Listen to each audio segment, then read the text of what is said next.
ខាងប្រទេសថៃខាងផ្នែក The Joint Press Center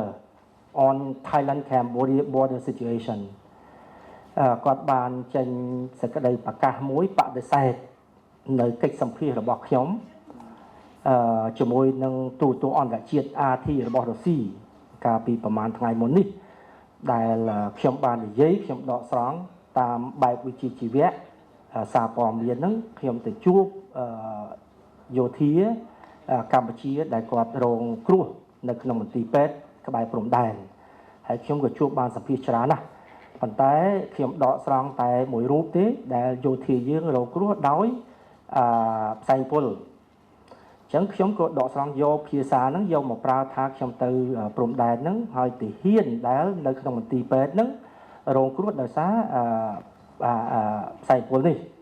ហើយទី2សារព័ត៌មានក្នុងស្រុកច្រើនទៀតដែលបានផ្សាយអំពីយោធាថៃបានប្រើ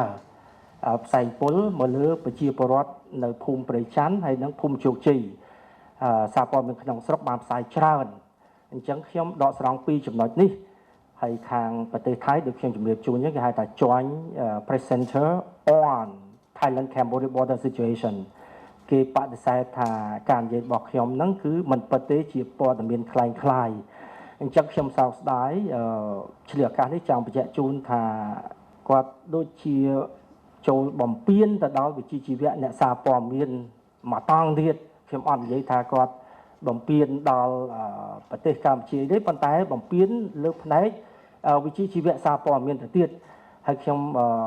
សោកស្ដាយមែនទែនដែលប្រទេសថៃធ្លាប់តែជាប្រទេសមួយដែលគេទទួលស្គាល់តាំងពីស៊ីវិល័យតាំងពី